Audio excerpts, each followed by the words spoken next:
Hello dear students, today I am going to start that is new topic, new chapter lines and angles. ठीक है.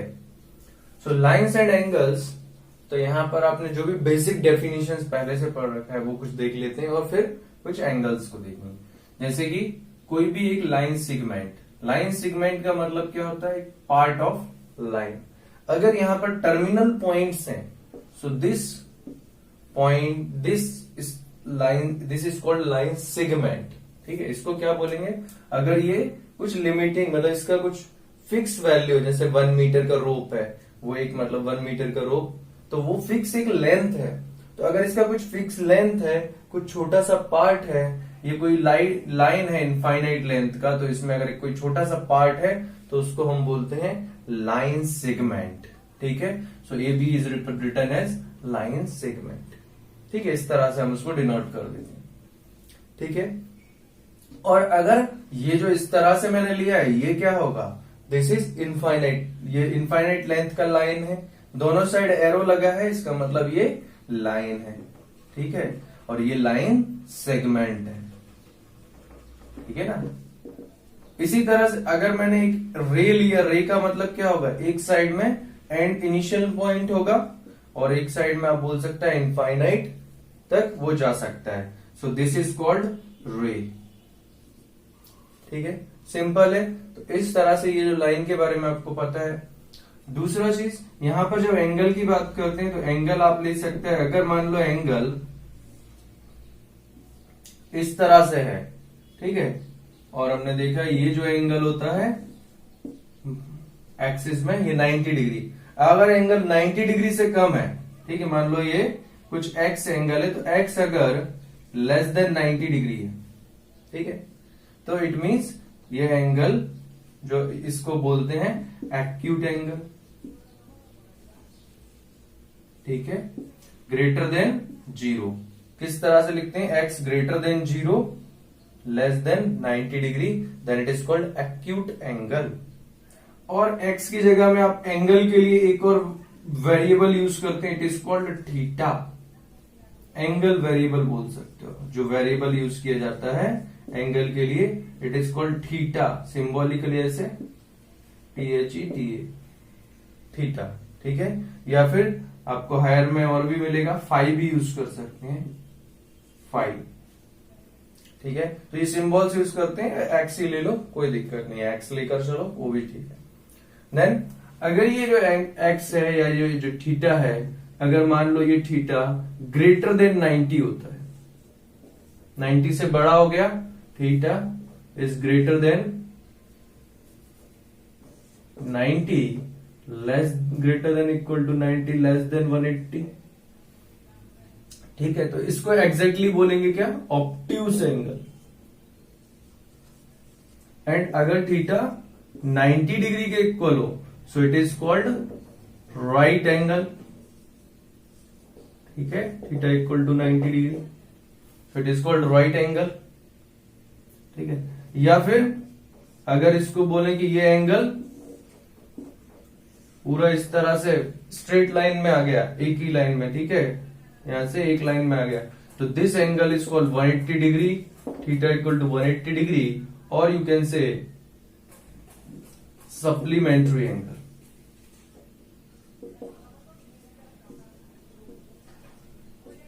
ठीक है, इसी तरह से अगर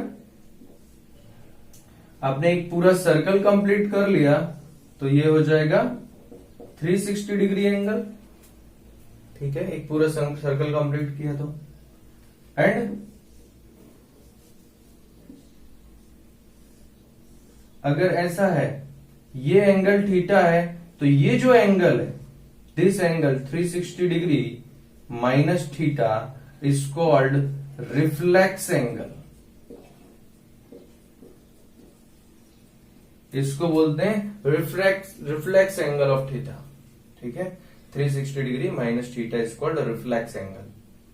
तो ये एंगल के टर्म्स में. नेक्स्ट, अगर किसी भी दो एंगल का सम, अगर 190 डिग्री है, means X plus Y equal to 90 degree, then the pair of angles is called complementary angles. Then pair of angle are called complementary angles. ठीक है. And similarly, अगर किन्हीं एंगल का सम 180 डिग्री है, sum of two angles is 180 degree, it means they are called supplementary angles. Pair of supplementary angles और linear pair angles. Linear में line word आ रहा है तो लीनियर पेयर एंगल्स. ठीक है, ये बोल सकते हैं. क्लियर? तो इस तरह से आपको ध्यान रखना है. तो ये एंगल्स के बारे में. ठीक है, अब कुछ प्रॉपर्टीज देखते हैं जो लाइन से रिलेटेड है. ठीक है, now here are properties of lines. ठीक है, देखो, if a ray stands on a line, first property, if a ray stands on a line, मतलब ये कोई लाइन है, इस पर एक रे है. ठीक है, कोई जरूरी नहीं वर्टिकली हो, बस ये रे का मतलब जो एक टर्मिनल पॉइंट से इस तरह से कोई रे है, stands on a line, then sum of two adjacent angles. तो आपका रे ये ऐसा भी हो सकता है, आपका रे इस तरह से भी हो सकता है, कैसे भी हो सकता है, या इस तरह से भी हो सकता है. तो ये जो रेज हैं, अगर किसी लाइन पर स्टैंड कर रहा है, ये जो लाइन है, ठीक है, इसका मीनिंग ये जो लाइन है इस पर स्टैंड कर रहा है, then sum of two adjacent angles means ये एंगल और ये एंगल, इन दोनों का सम जो होगा, मतलब ये अगर x है तो ये y है, कुछ भी बोल सकते हैं, तो इन दोनों का सम क्या होगा, 180 होगा. ऑब्वियस है. ठीक है, बिकॉज स्ट्रेट लाइन एंगल, ये जो एंगल ये 180 ही होता है. ठीक है, तो इसके एडजेसेंट एंगल्स का सम भी क्या होगा, 180 होगा, क्योंकि इनका कंप्लीट तो यही हो गया ना, x प्लस वाई. ठीक है, तो इस तरह से आप बोल सकते हो, ये भी ऐसे ही x ले लिया तो ये y, कुछ भी, तो ये डायरेक्टली आप बोल सकते हो ये अगर x है तो ये 180 माइनस x ही होगा. ठीक है, ये वाला एंगल अगर x है तो अगर ये एक ही लाइन पर है तो ये वाला 180 माइनस x होगा. इसी तरह से ये अगर x है तो ये 180 माइनस x होगा ही होगा. ऑब्वियस है, मतलब this is also called linear pair angle, they are also called linear pair angle ना. ठीक है, तो इस तरह से आप याद रख सकता है. नेक्स्ट जो प्रॉपर्टी है वो है if sum of two adjacent angles is 180 degree. मतलब अगर मान लो कुछ है, ऐसा बोल सकते हैं, x प्लस वाई, अगर इन दोनों का सम 180 डिग्री है, वो पहले बोल रहा है if sum of two angles is 180 degree then non common arms. Non common arms मतलब ये वाली, ये जैसे देखें अगर एंगल में एंगल बन रहा है, ये एंगल है, ठीक है, ये एंगल है, एंगल को हमेशा राइट करने का क्या वे होता है, जैसे मान लो ये A है, ये O है, ये B है, सो एंगल AOB. ठीक है, जो एंगल होता है उसको बीच में लेना है जिस पर एंगल है. Angle AOB is x. इसको आप ऐसे भी लिख सकते हो, एंगल BOA, दोनों करेक्ट है. और y के लिए क्या लिखेंगे, angle AOC is equal to y और एंगल COA. तो ये जो मतलब एंगल को लिखने का वे है. ठीक है, इस तरह से आपका एंगल को लिखना है. तो अगर x और y का सम 180 डिग्री हो तो जो नॉन कॉमन आर्म है, मींस ये वाली आर्म तो कॉमन है दोनों में, तो ये वाली लाइन, ये वाली arm OB arm and OC arm, they will form, then the non common arms of the angles form a line. तो ये लाइन को फॉर्म करेंगे. सो ऑब्वियस है, मतलब इसका जस्ट अपोजिट बोल रहे हैं. ठीक है, तो सिंपल है. नेक्स्ट बोल रहा है टू लाइन्स इंटरसेक्ट. तो इंटरसेक्टिंग का मतलब क्या होता है, या तो इस तरह से इंटरसेक्ट करता है लाइन वन पॉइंट पर, ठीक है, वन पॉइंट पर इंटरसेक्ट कर रहा है, या फिर नॉन इंटरसेक्टिंग लाइंस, या को क्या बोल देते हैं, पैरेलल लाइंस, जो कभी इंटरसेक्ट नहीं करने वाला. ठीक है, और एक और लाइन क्या होता है, कोइंसिडेंट लाइन. अगर लाइन के ऊपर ही हम लाइन ड्रॉ कर दें, एक लाइन है उसके ऊपर एक और लाइन ड्रॉ कर दी, तो उन्हें क्या बोलेंगे, कोइंसिडेंट लाइन. क्लियर है? तो लाइन के बारे में तो यहाँ बोल रहा है if two lines intersect each other then the vertically opposite angles are equal. तो अगर दो लाइन इंटरसेक्ट करता है, ठीक है, तो ये जो एंगल्स हैं इनको बोलते हैं, ये जैसे ये एंगल है, ये एंगल, ये दोनों अपोजिट एंगल है, इनको क्या बोल देते हैं? Vertically opposite angle. ठीक है, तो ये वाले जो भी एंगल होंगे, इन एंगल्स को भी हम वर्टिकली अपोजिट एंगल्स की कैटेगरी में मतलब रख देते हैं। ठीक है, they are not vertical but इनको बोल देते हैं कि ये वर्टिकली अपोजिट एंगल्स का मतलब जब दो लाइन इंटरसेक्ट कर रहा है तो opposite angles are called vertically opposite angles. तो इक्वल होंगे। अब इक्वल कैसे होंगे? तो इसको प्रूव करना आसान है, बहुत आसानी से आप इसको प्रूव कर सकते हैं। ठीक है, दिस इज थ्योरम 6.1 भी है, ये थ्योरम भी है। ठीक है, यही चीज। तो इसको प्रूव करने के लिए जैसे ये दो लाइन लिया, ठीक है, मान लो ये ए बी एक लाइन है और ये सी डी एक लाइन है, they are intersecting at point O. ठीक है, सो आपको प्रूव करना है ये जो एंगल्स हैं इक्वल होंगे वर्टिकली अपोजिट। तो सपोज दिस इज थीटा या एक्स ले लेते हैं, ये एक्स है। सो अगर ये एंगल एक्स है means angle AOD is equal to X, then angle AOC क्या होगा? 180 माइनस एक्स। ठीक है, एओसी क्या हो जाएगा?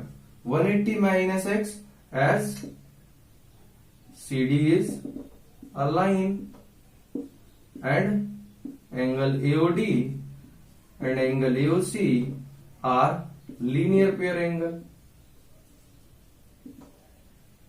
इजीली बोल सकते हैं एंगल या angles on same line.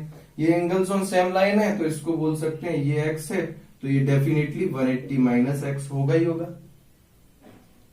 Clear? तो अगर ऐसा है या इसको आप y बोल दो तो भी चलेगा, कुछ 180 माइनस एक्स लिखो या y लिखो, कोई दिक्कत नहीं। तो अब इसके बाद में जब इसकी बारी आएगी तो इसको हम सपोज कर लेते हैं y। ठीक है, तो as angle COB is equal to y जैसे लिया है। ठीक है, but AB is a line and angle COB and angle AOC are supplementary angles,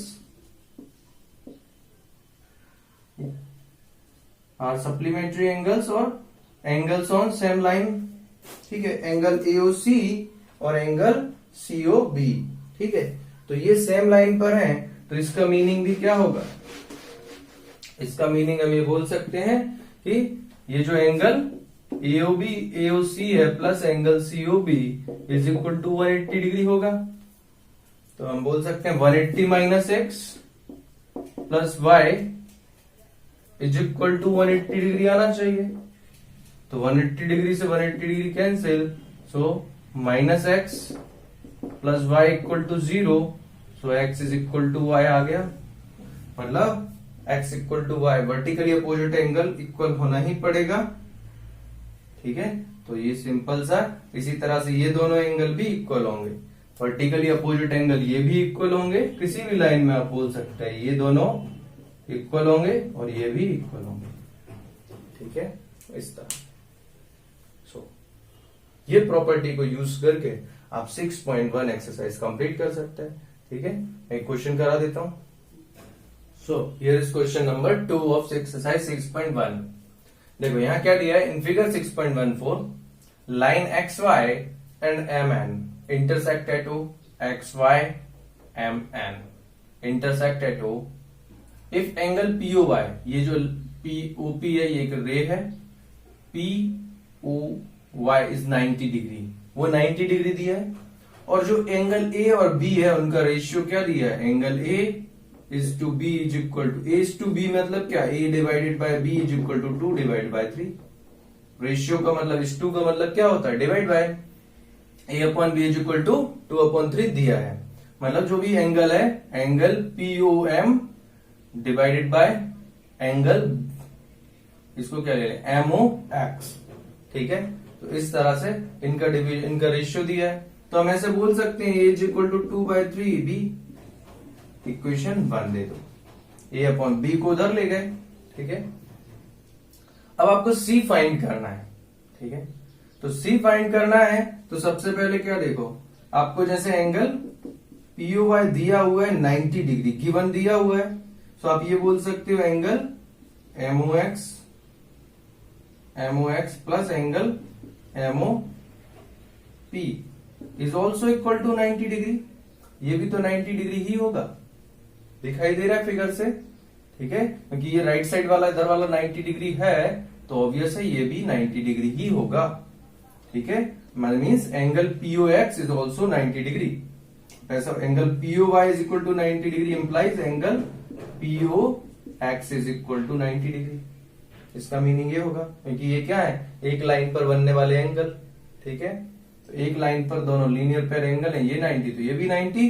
तो बस सिंपल क्या है, एंगल एमओएक्स क्या है, एमओएक्स है एंगल बी, और एंगल एमओपी क्या है, एमओपी है एंगल ए, या A plus B is equal to 90 degree.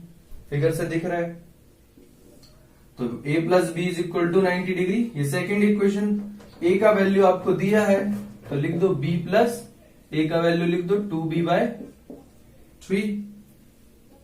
ठीक है, 2 into 3b from equation 1 and 2 is equal to 90 degree. तो एलसीएम 3 1 इसमें 1 3 1 जा 3 या 1 3 जा 3 3 इंटू बी 3b प्लस 3 1 जा 3 1 into 2b is equal to 90 degree.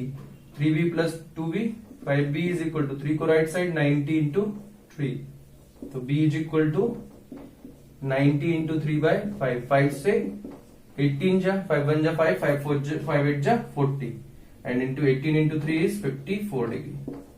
तो सिंपली b का वैल्यू आ गया 54 डिग्री। अब b का वैल्यू मिल गया, तो अभी किसका निकाल दो, a का वैल्यू भी निकल जाएगा। a का value a is equal to 2/3 b, या फिर बोल सकते हो दोनों कॉम्प्लीमेंट्री एंगल है, दोनों का सम 90 डिग्री है, तो ऑब्वियसली ये क्या आएगा 36। ठीक है, क्यों 90 माइनस 54 इज 36।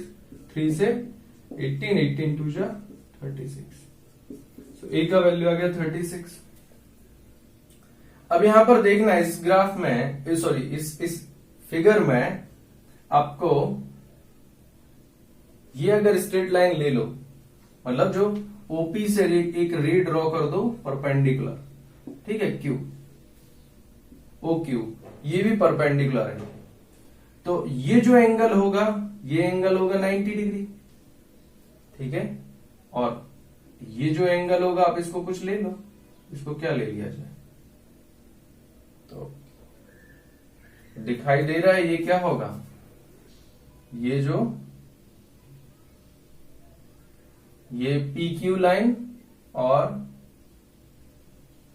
ये MN लाइन, तो ये एंगल और ये angle vertically opposite, means this is nothing but A। ठीक है, सो आप बोल सकते हो A plus C is equal to, sorry A plus 90 degree is equal to C।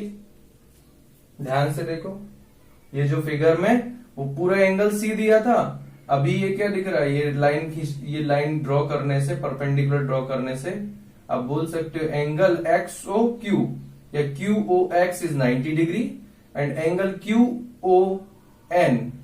QON is equal to angle A।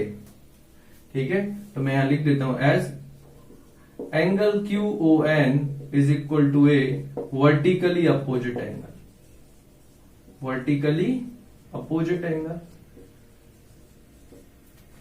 ठीक है, ये दोनों वर्टिकली अपोजिट एंगल है, तो C is equal to angle, C की जगह क्या लिख देंगे NOX, angle NOX is equal to angle QOX plus angle QON, means angle NOX है C is equal to angle QOX है 90 degree plus angle QON is A। तो A का value मिल चुका है, बाय हियर, इनको नेम दे दो 3, 4, so 90 plus 36 degree, it is 126 degree. Angle C कितना आ जाएगा? ठीक है, NOX, एंगल NOX या फिर एंगल सी इज 126 डिग्री। कितना आसानी से निकल गया। ठीक है, इसको एक बार अच्छे से वीडियो को फिर से देखो, स्टार्टिंग से अच्छे से समझो और फिर पूरा एक्सरसाइज लगा लो। ठीक है, बहुत आसानी से आप क्वेश्चंस को इनको कर सकते हैं। ठीक है।